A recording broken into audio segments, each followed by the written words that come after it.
Awesome. Thank you so much for that. And I'll hand it to Matthew because he knows the agenda. We can't hear you, love. Do you have headphones?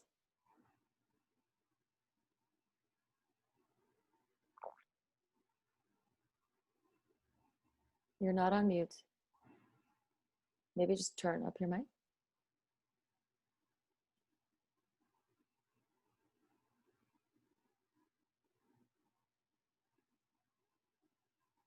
Mm-mm. Headphones might be the best bet if you have them. You don't have headphones? Can you use your phone?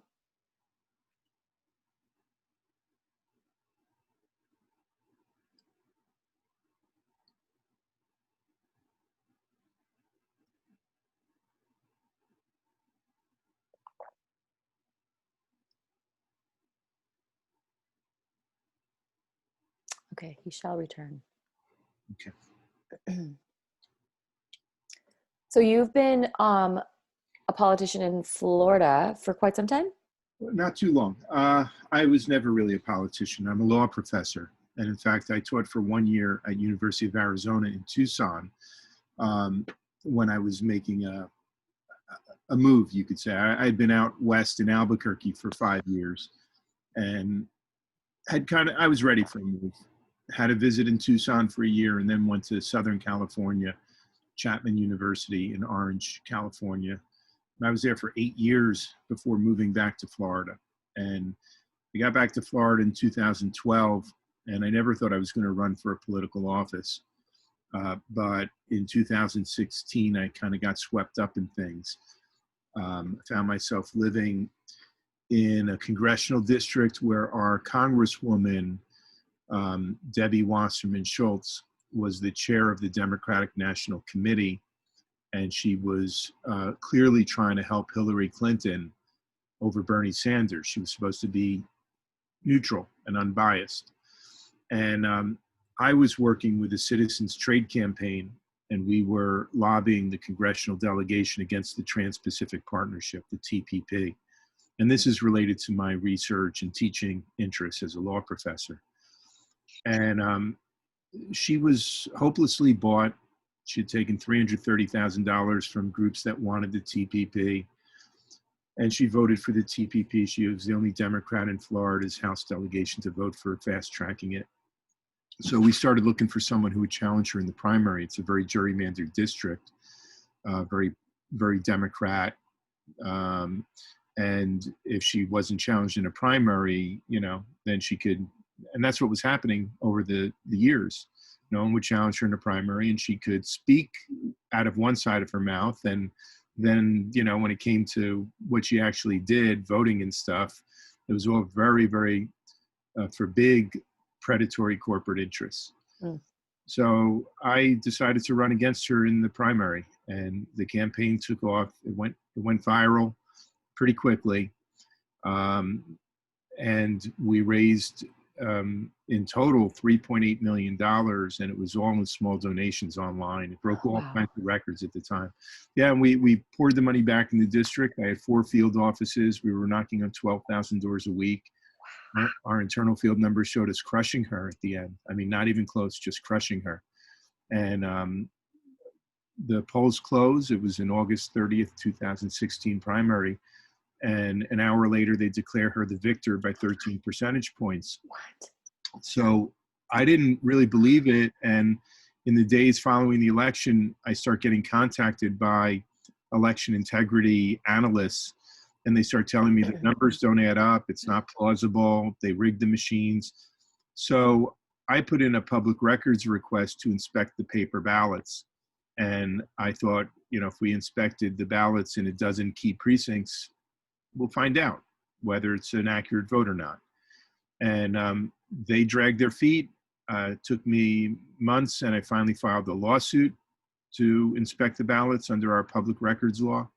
And while the lawsuit was pending and very active, the supervisor of elections destroyed all the ballots. What? Felonies. I'm not kidding you. You can't make this stuff up. And to this day, She hasn't been prosecuted. She was allowed to retire with a $130,000 a year pension. So much of what they're finding was done to Trump was already done to me here on a much smaller scale. In fact, one of the analysts called me up a couple of weeks ago and said, he's somebody who had studied my races here against Wasserman Schultz, and he's studying, I think it was Trump's results in Michigan. And he said they found the same algorithm. The same algorithm used against Trump was used against me. For me, it wasn't Dominion. It was electronic election system and software, ES&S. But they're all the same. There's just a few electronic voting companies, and they're also shadowy. I tried to find out who owns election systems and software, and it's owned by a private equity fund based in Omaha, Nebraska. You can't find out any information about them. Who owns the private equity fund? Who knows? It's so corrupt. And I left the Democratic Party. I'd been a Democrat most of my life, except for just 3-4 years when I was an independent. And I voted quietly for Donald Trump in 2016. You know, having just run in a Democratic primary, I didn't publicize it. And by 2020, I publicly endorsed Trump and voted for him.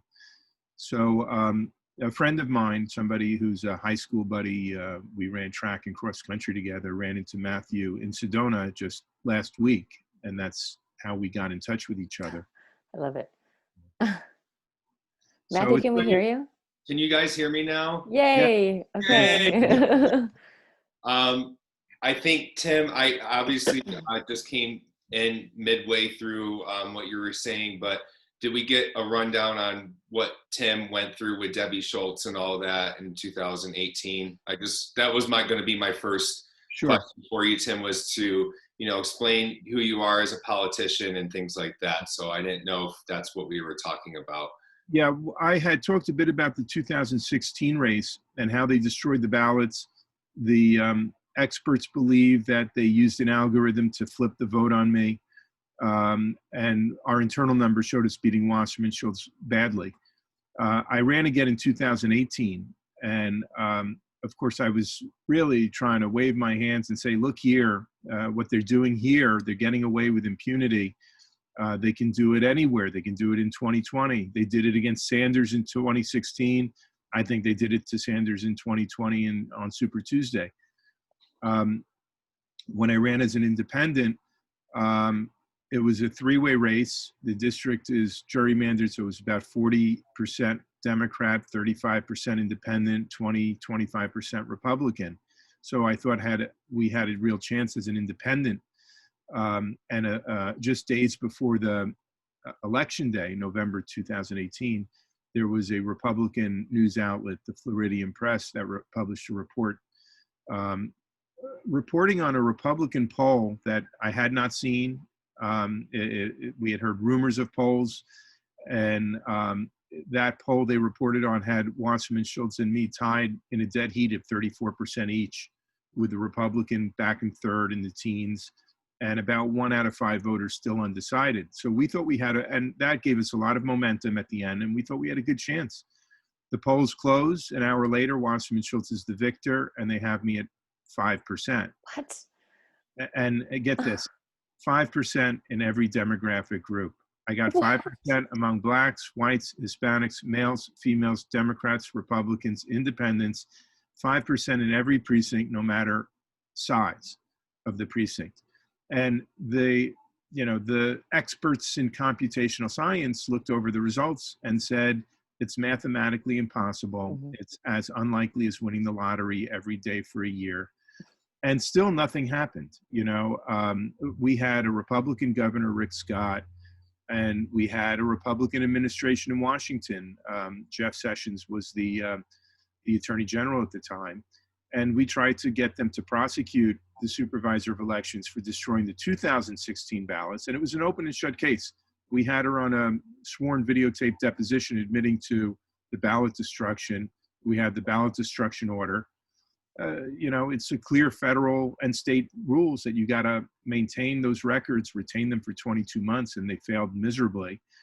And we had a court that granted me summary judgment in my civil lawsuit. All we got were attorney's fees, nothing else. But the judge wrote a 10-page decision. He found that the supervisor had been guilty of violating numerous federal and state criminal statutes. And still we couldn't get the Republicans to prosecute. And my lawyer, who was an election lawyer and a Republican and well-connected, got back to me and he said, they're not going to help you. They have the same friends that Debbie Wasserman Schultz does, the same big corporate interests that have been running Florida politics for decades. They own both parties, the Democrats and the Republicans. This is what Trump's up against. It's not just the Democrats. Yeah. And at the federal level, my lawyer and I spoke to the acting U.S. attorney, a fellow named Benjamin Greenberg, and he seemed very excited. Again, you know, any second-year law student of mine could prosecute this case and get a conviction on the evidence we have. And Greenberg recognized it's a slam dunk case, and he sounded eager to take it and to prosecute. And this was in 2018, the middle of 2018, around May and June. And he went to Washington, D.C. for a week of meetings at the Justice Department with Rod Rosenstein, the same deputy attorney general who had appointed Mueller to investigate Trump. And they killed the investigation or the prosecution of the Broward election officials. He came back and suddenly he said it was too complicated a case. I mean, really, if you've taken evidence in law school, that's all you need. It's not complicated. They had a legal duty to maintain the ballots. They admitted they destroyed the ballots, open and shut. Mm. So, you know, Rod Rosenstein has since been purged, and Jeff Sessions is gone from the Justice Department, but who knows the Justice Department, what they're even doing now in terms of investigating and prosecuting election fraud in the 2020 presidential race. You know, there's all, Bill Barr was asked recently and said he hadn't seen any evidence that would overturn the election. And people are like, what, are you kidding me? So he's either playing a real interesting game of keeping his cards close to the chest and he's on Team Trump and he's going to come out with prosecutions at an appropriate time, or Bill Barr was always a swamp creature. You know, that's the world we live in where, you know, you think you have people who have honor and integrity in these positions, and you find out over the course of time, they prove their true colors. So, you know, again, I'm not a professional politician. I didn't make money running for office twice. I lost money.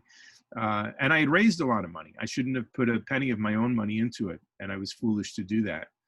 I really hoped that justice would prevail, and it hasn't. Well, you definitely have a story. And I think that story is worth it because it definitely plays it supports the current narrative that's happening, and it's evidence. So, you know, anything that we can get is evidence for us to eventually take things down.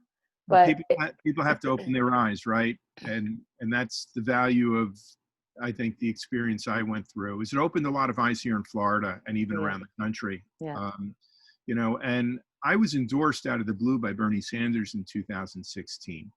I didn't see it coming. I had worked on an advisory committee of his a few years earlier on reforming the Federal Reserve, but I had no contact with him since then. And I did endorse him earlier. I did support him over Hillary Clinton. And his surge in popularity was one of the things that gave me the faith that if I ran against Wasserman Schultz, there would be support for me around the nation and here in Florida. So he endorsed me out of the blue in 2016, and it gave the campaign a boost. But you look at how Sanders reacted to the way his own presidential campaign was undermined and the primaries were rigged against him. And, you know, how has he responded? By repeating the false Russian narrative that Russia colluded with Trump, sweeping all the DNC's rigging under the rugs, not calling out these electronic election firms for rigging elections. He's been a sheep herder for the DNC. And I certainly reacted the complete opposite way. I never really had a burning desire to live in Washington, D.C. and be a congressman. I had gone to law school there. I had worked on Capitol Hill for a couple of years when I was out of college. And I'm a happy law professor. I'm in South Florida. It's a good life. I thought I would try to serve in Congress and hopefully not for very long, but be part of some big change to clean up the rot that was happening in our government. And when I lost, I suppose I could have played ball and endorsed Hillary Clinton and Debbie Wasserman Schultz and been a good soldier, and the DNC would have rewarded me somehow. But that would have been the wrong thing to do. And, you know, a lot of the issues that animated me in running initially in 2016, Trump has been fantastic on. You know, he killed the Trans-Pacific Partnership. He gave us criminal justice reform. He hasn't started a new foreign war. He wants to put America first and rebuild here at home. You can't be strong in helping your neighbors if your own society is falling apart. So, you know, I've got family that hate Donald Trump, and they always talk about the way he tweets and what he says. And I'm from New York, you know, sticks and stones can hurt my bones, but names will never harm me. You know, it's like, get over it. So he doesn't speak with the Queen's English or something. Judge a person by what they do. And if you judge Donald Trump by what he's done, not just by what he says, but by what he's done, he's been an honest, hardworking, effective president in many ways. And if you judge the Democrats by what they actually do, by their actions, not their words, not their promises, they're horrendous. Mm-hmm. Mm-hmm. Yeah. People would have, go ahead. Oh, I was just going to say, wow. So, you know, Tim, with everything that you've gone through in the last 4 years with everything, and with Debbie Schultz and being someone who's been on the same side of voter fraud and all that, I mean, how does that make you feel right now? Is like, I call you, honestly, you're a politician. In my eyes, you won. In my eyes, you are the politician that this country needs right now, someone of the light, someone of faith. And so to me, Tim, you're definitely a politician. And in my eyes, you won already. And, you know, I think maybe now with everything going on, you may have that opportunity to actually help bring some change. So, you know, I think now might be your time. So, you know, I just want to know how you're feeling like as a politician through all of this. And, you know, maybe afterwards you can explain maybe where you see this whole election thing currently with our president going. I see it going to the Supreme Court myself, but I would like your honest opinion. Yeah, I do too. You know, I know, I appreciate what you said, and I'll tell you, I often bump into neighbors here and people who live in the district who I don't even know, and they come up to me and say, hey, you're Tim Canova. I voted for you. I voted for you twice. You know, and I feel like, what did I run for? I ran to be a representative. And I feel more representative of the people of this district than Debbie Wasserman Schultz. She represents some of the most predatory interests, huge corporate, terrible interests in our society. I'm just a law professor, a teacher. I'm representative of the common person, really. I don't see the word politician as a compliment. I know you meant it as one. You know, to me, they're a professional, almost parasitic class. Watching what happened to Donald Trump, it's brought up a lot of emotions for me. You know, on the one hand, I felt like Chicken Little warning that the sky was going to fall, and, you know, pay attention, it's going to happen again. It's going to happen again. And I saw it happen again to Bernie Sanders again on Super Tuesday. And then watching Trump surge, I mean, he was surging before this election. It seemed like he was heading towards a very decisive victory. Mm-hmm. And then seeing the outcome and the way the Dominion machines were rigged and that's just the tip of the iceberg. There's so much more that was done, of course, with the massive absentee ballot dumps and all of this, the statistically impossible election results in some states. And to me, it's like deja vu. It's like almost a post-traumatic stress syndrome. Like I'm experiencing it again. And I certainly hope what will come out of this will be that the truth will prevail, and that the United States, will get rid of these electronic voting systems once and for all, and have hand-marked paper ballots that are counted by hand in public by the American people, and have elections that are transparent and verifiable. And if that's the outcome, then perhaps there will be opportunities for people like me to run for office again. As of now, I've had many people over the last couple of years call me up and tell me they're thinking of challenging an incumbent, and they think they can put together a grassroots campaign, and the incumbent is vulnerable. And it breaks my heart to tell them, you don't have a chance. Even if you win, you're going to lose. They're going to steal it electronically from you. They do this as a routine matter now. And if we move to paper ballots that are counted by hand in public, then we get our political system back, I hope, where our representatives truly represent the people and not just those who are rigging the elections. As for where this is going, I'm heartened. I felt the whole time, and I still do, that Trump's going to win this thing. The lawsuit by Texas, I think, is a big one. And it's, as we know, almost 20 states, I think, have now signed on, and the Trump campaign is going to intervene as well. And it looks like it's grounded on equal protection of the 14th Amendment, the same way that Bush v. Gore was. I think there's a good chance that Trump could win in the Supreme Court. When I say Trump win, I mean the Texas lawsuit wins. The electors from several of those states are no longer counted. Then this has to go to the House of Representatives, where each state delegation gets one vote. And since the Republicans control 26 states and the Democrats 23, I think, I guess people assume that means that Trump will win in the House of Representatives. And I think that's probably the case. I do worry, of course, because there's so many corrupt establishment Republicans, whether any of those states would try to defect and go with Biden over Trump. So I do think the Supreme Court is likely. I shouldn't say likely, because it's hard to be confident of anything right now, but if I had to bet, I'd say the court hopefully will come out the right way. And that's assuming that one of those 5 conservative justices is not somehow compromised or fearful or blackmailed or, whatever. I think what's happened in the last few weeks is it's revealed how almost every institution in our government has really been corrupted. So many Republican governors apparently have been corrupted by kickbacks from Dominion, by their dealings with Dominion. Some leadership of Republican legislatures, like in Pennsylvania, they seem just very establishment. They'd rather have Biden than Trump, I guess. And it has apparently shown the true colors of the Justice Department and the FBI. I hope it doesn't show a Supreme Court that's compromised.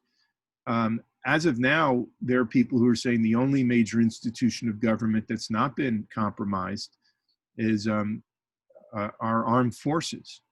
And, there have been major executive orders that Trump has signed in the last few years that he signed pursuant to powers that were granted to him by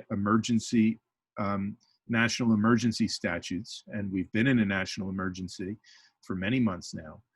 And under these executive orders, foreign interference in elections comes under one of those orders, and it would give the president and the military plenty of power to crack down on anyone aiding and abetting it, including the mass media through disinformation.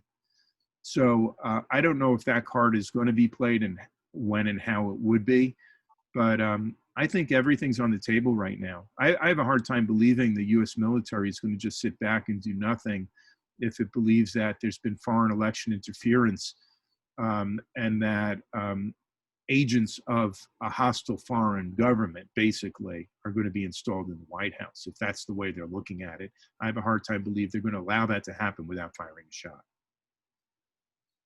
Wow, thank you so much for that. And yeah, I think too, just like President Trump says, like these politicians, and thank you for clarifying that on how you refer to yourself as a person. I think we need to go back into the times where it's we the people, we're statesmen and stateswomen, more so than politicians. That's exactly what Congress was supposed to be. We the people were supposed to be Congress, the people were statesmen and stateswomen. So really, Tim, thank you for clarifying that. That is something that I need to get into my vocabulary as well, is get rid of the politician talk. Just like President Trump says, man, these politicians, because that's exactly what they are. They're corrupt people, politicians. So and look how long they're there for. Biden's been in Washington for 47 years, and you look at Pelosi and Feinstein and all of them. It's their entire working lives, it's like. And I don't think that's what was envisioned by the founders when they wrote the Constitution. And it wasn't my motivation when I ran at my age. I thought maybe I'll be on Capitol Hill for 4 years or 6 years, and maybe that's about it. If the problems can't get solved by a new Congress, let's say, within 4 or 6 years, they're never going to get solved, and that's why this country has a great opportunity right now to move towards real elections and not fake elections. And if there's a second Trump administration, he says he wants to clean out the swamp, and he started to do a lot of that in the first term. Well, at this point, the swamp creatures have really exposed themselves, who they are, and not just who they are, but to what degree they've engaged in illegal activity.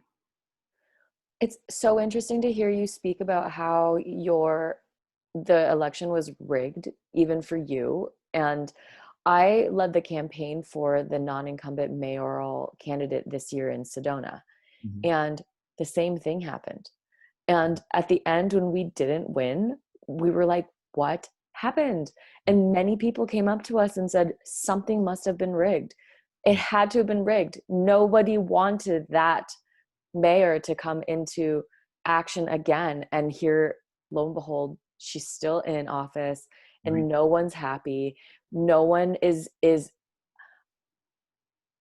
feeling like it's safe here in Sedona even. Yeah.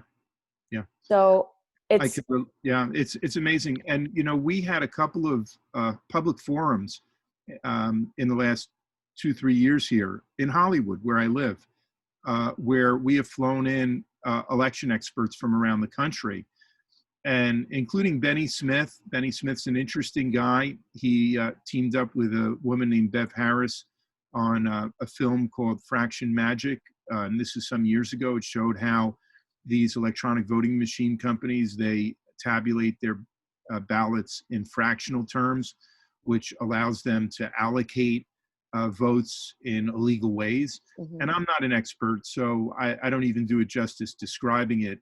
Well, it's like one vote is like a 13th of a vote versus some other vote for the Democratic side would be like a 64% of a vote. And then more of the 64% of the vote would come together and make more votes than the 13% of the vote. Yeah, exactly. The way they aggregate them. Right. So Benny came here, and he's now an election commissioner in Shelby County, Memphis, Tennessee.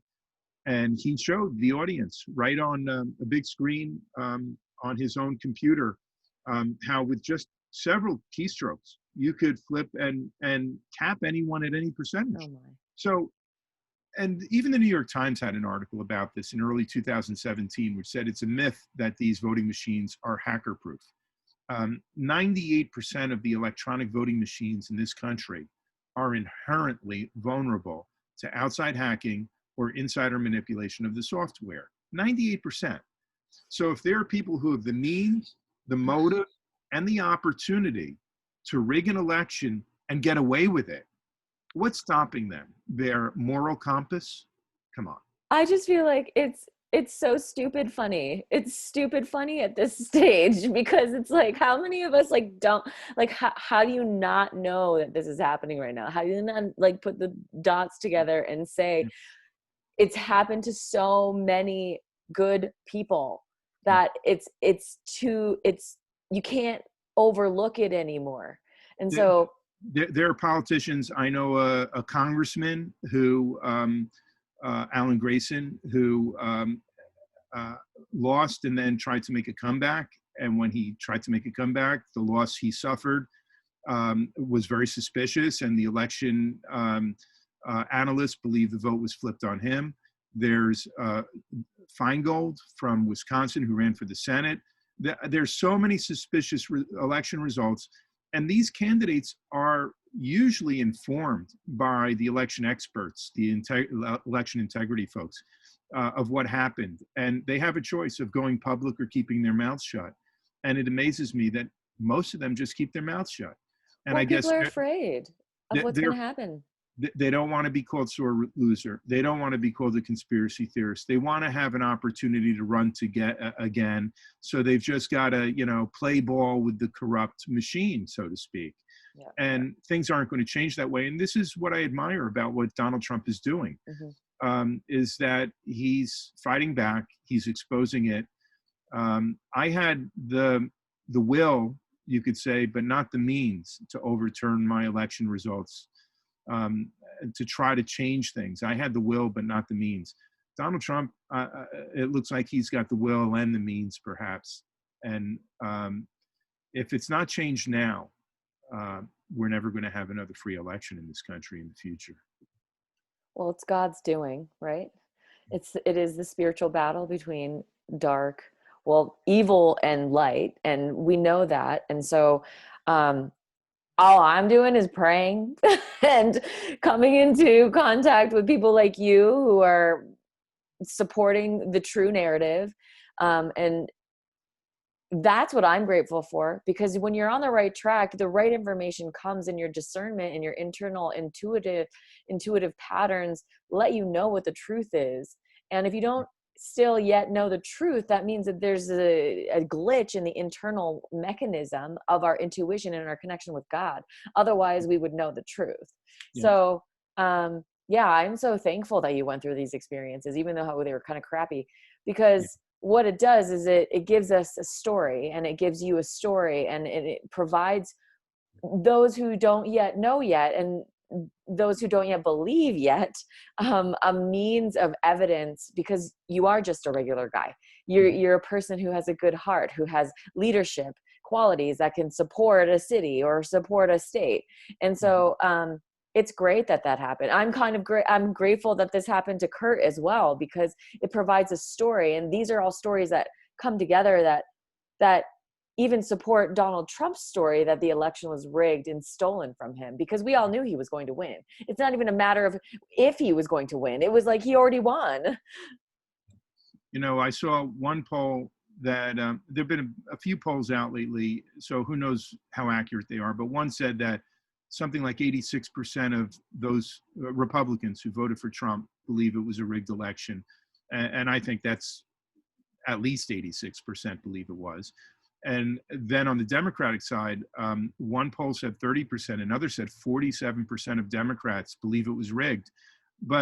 And I've got so many loved ones who fall into this category. They voted for Joe Biden. And are they in the 47% who believe it was rigged, but they're willing to keep their mouths shut because they like the result? Or are they among the 53% or so who are so deluded to think that Joe Biden actually really won this election? So there's a lot of denial going on, but there are a lot of people opening their eyes. And I agree, that is the value of, I guess, my painful story, what I went through and what others have gone through. It's opened a lot of people's eyes. And what to do from there, I agree wholeheartedly with what you said. It's a matter of speaking the truth as best you can and praying, because this is a fight between good and evil. Mm-hmm. Yes, it is 100%. And, I really wanted to read this, Barry, I know we were talking last night before we went to bed, about disciples and things like that. And I really want to bring this to the table real quick. I don't want to go off topic too much, but I ran into this gas station clerk at the Circle K last night, and he had the book of Genesis. And I asked when I was praying up in the canyon, Barrowby, for some education on some certain things biblically. I asked for it. I get to Circle K, and this clerk just so happens starts talking to me about this. And I found this verse a little interesting. It's out of the book of Genesis. I believe it's Genesis 6, verse 4. The Nephilim, I guess they're like beings that were descendants of the fallen angels. They were sons of the fallen angels. The Nephilim proved to be in the earth in those days, and also after that, when the sons of the true God continued to have relations with the daughter of men, and they were born sons to them. They were the mighty ones who were of old, the men of fame. I found that interesting, the men of fame. Well, mine uses different words. The elite, yeah. And I found that very interesting that this verse was shown to me last night after praying up in the canyon for some guidance biblically, because I don't understand the Bible all that well because of all the programming. And so I said, God, I don't have time right now, unfortunately, but I would like to receive downloads. And I'm very truthful with God. I really am. I'm like, I don't have time. I would like to receive downloads. And that's exactly what happened 30 minutes later. Wow. So, I just want to give also the audience like an opportunity to understand that God is coming back, or God has always been here. But, right, he's always been here. But in a sense, I feel like, honestly, Jesus has risen. And this is all the work that we are doing on a larger scale than what happened even in the days of Jesus walking this earth. So I didn't want to go off topic. I just thought that was very interesting to bring up, that this verse came about when they talked about the men of fame. I see that as the elite that they're talking about. Well, and these elites, I think, have a very predatory agenda that is a demonic agenda. Mm-hmm. Yeah. I really believe so. I think they are seeking to destroy humanity, to change the nature of what it means to be a human being. And this is their whole philosophy of transhumanism, is using artificial intelligence to change what it means to be a human being. It's one thing to use artificial intelligence to repair damaged tissue. It's another when you start changing human nature and free will and moral choice and making people into sort of Pavlovian beings that respond to incentives and disincentives that are administered by a central authority. This is the kind of warped, sick worldview they have, and they're rather advanced on the way towards their agenda. That's what makes this election so crucial, I think. I just got inboxed a video that I haven't watched yet, but I've been doing human trafficking activism work for most of the year this year, and I've been following the International Tribunal of Natural Justice, and they talk about human trafficking and how it's all related to the elite and how all the money is dirty through this trafficking and selling of children and sacrificing of babies. And I just got a video today with Sasha Stone, who is the creator of the International Tribunal of Natural Justice, and a woman who does law in California, and they're talking about human trafficking and politics. Yeah. And it was like, just like you said, Matthew, that you were looking for an answer. Like you just asked and you were like, I'm ready to receive an answer. And that's what I said too. I was like, Lord, can you please share with me the connection between our politics and human trafficking? And I got that video this morning as I woke up. So there are some agendas, and as you say, evil agendas that are underlying our politicians and our politics, which are mind control tactics that are leading people into some of these like weird behaviors that you wouldn't see in normal humans. So it's like, what's happening to our humans that they've become liars and deceitful people that are trying to steal the collective consciousness towards something that's evil versus something that's of true love and compassion and creation and sustainability and keeping humanitarians' nature up versus down. Yeah, I agree. And that's such a sort of troubling feature of what's happened this year with the pandemic or plandemic, is it's made millions of people so fearful. And once you get people into that frame of mind where everything is fear-based every moment, you know, to the point where shaking somebody's hand or giving a hug, they've got to be afraid, and they start living in isolation. It has a demoralizing effect, a dehumanizing effect, and that's what's got to be countered. I'm glad you brought up the human trafficking. I've watched some of those videos myself, and I've been aware of and vocal to some degree over the last few years about human trafficking, but I must say I never quite appreciated the scale of it until recent months. That this is one of the top money-making industries in the world, unreported income. And it's pervasive, it's virtually everywhere, and it's protected by elite institutions, and that's got to change. And of course, there's the Trump administration has made some good efforts in beginning to expose it and crack down, but there's a lot more work to be done. Mm-hmm.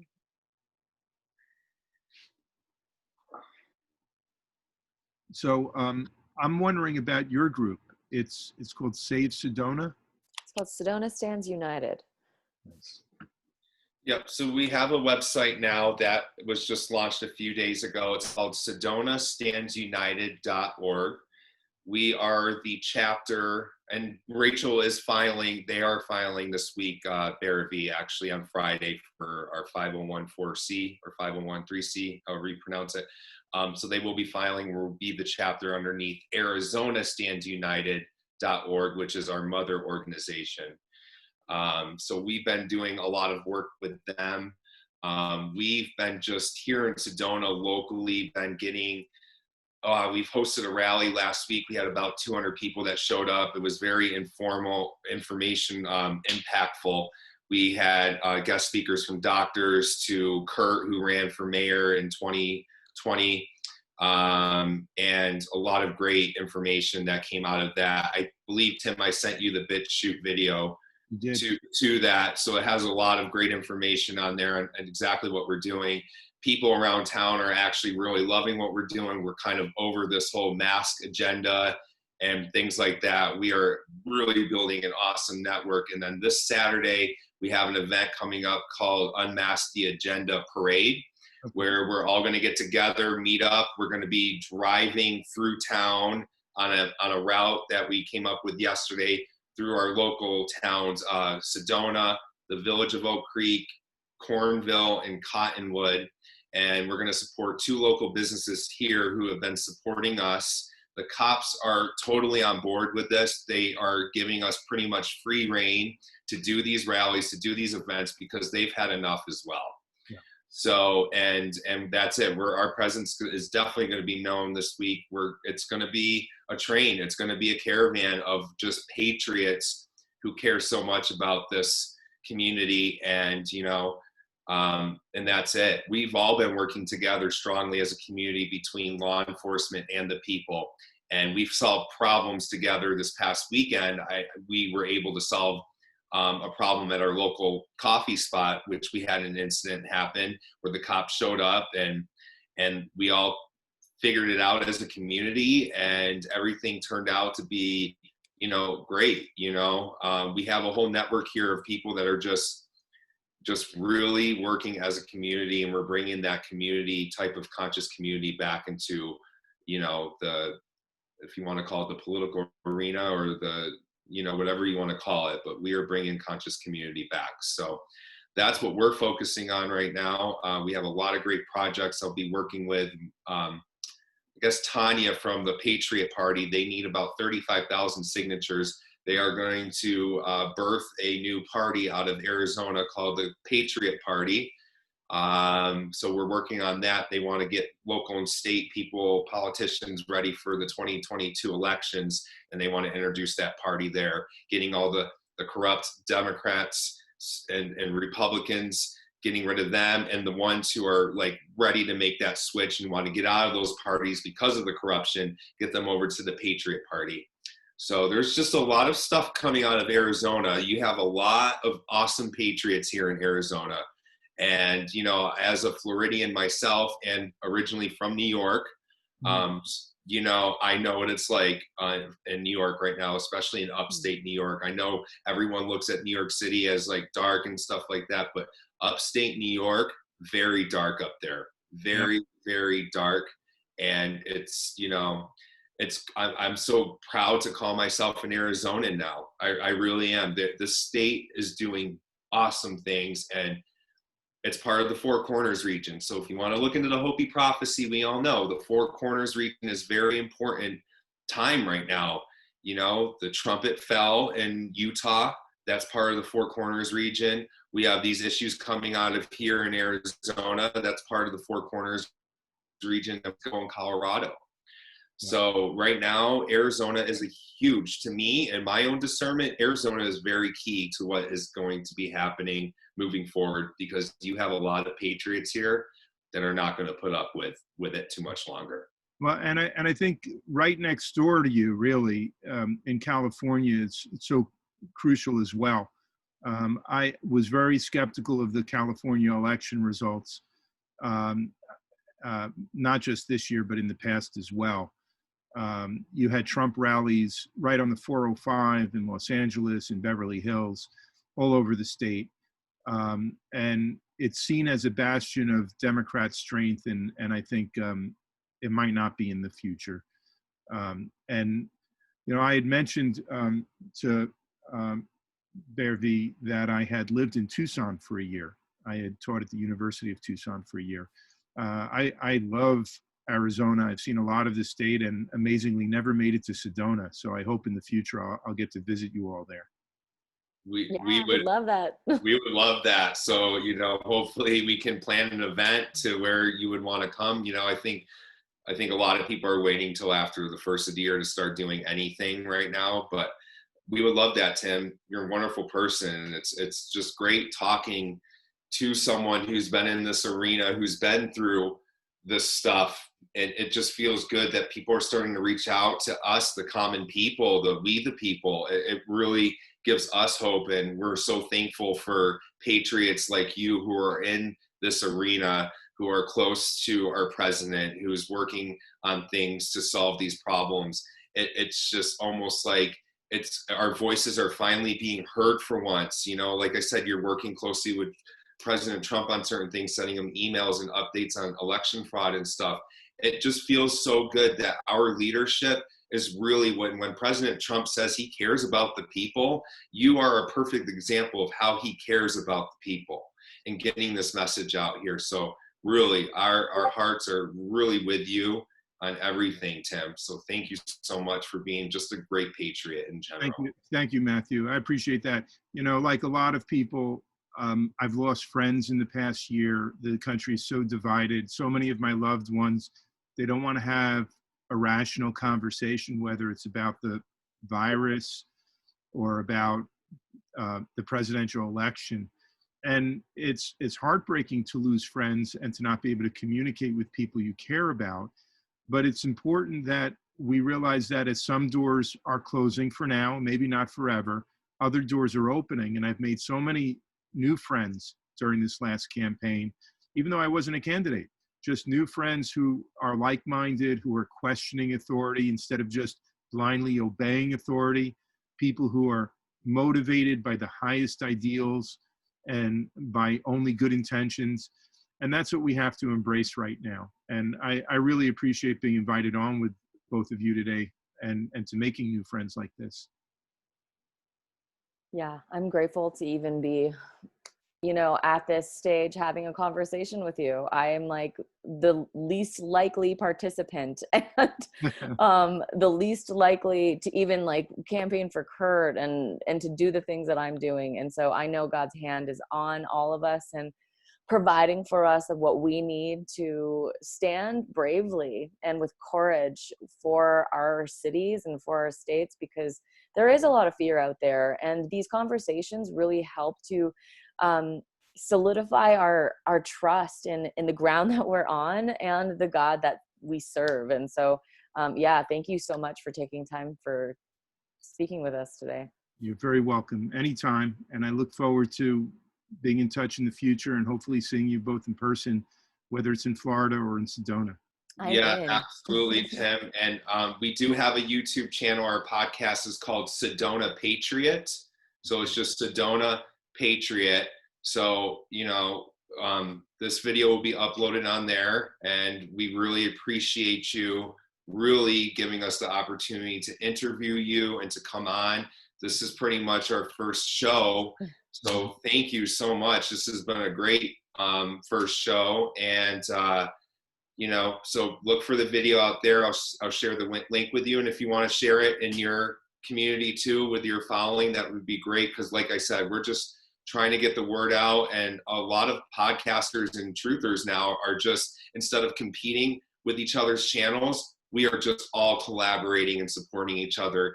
And I have a few podcasters that I'm going to be speaking with tomorrow, one being Nicole FRAWWD. She interviewed me here in Sedona when she was in town. She lives in Denver. So I'm going to be speaking with her. So, we're really trying, these light warriors here and these information warriors, we're just really trying to get this word out. And I'm going to put out there that our channel is not going to be censored because we have a lot of light behind us. So the light's going to win. So, until I get a big following, they can't really censor me anyway. So this has been great. This has been an honor, Tim. Thank you, Matthew. And thank you, Bear V. And let's stay in touch, and God bless you both. Yeah. And keep the faith. Yes. Keep up the fight. You too. You too. Yeah. Thank you. Yeah. God bless you too, Tim. Really. Blessings. Bye-bye. Take care. Bye.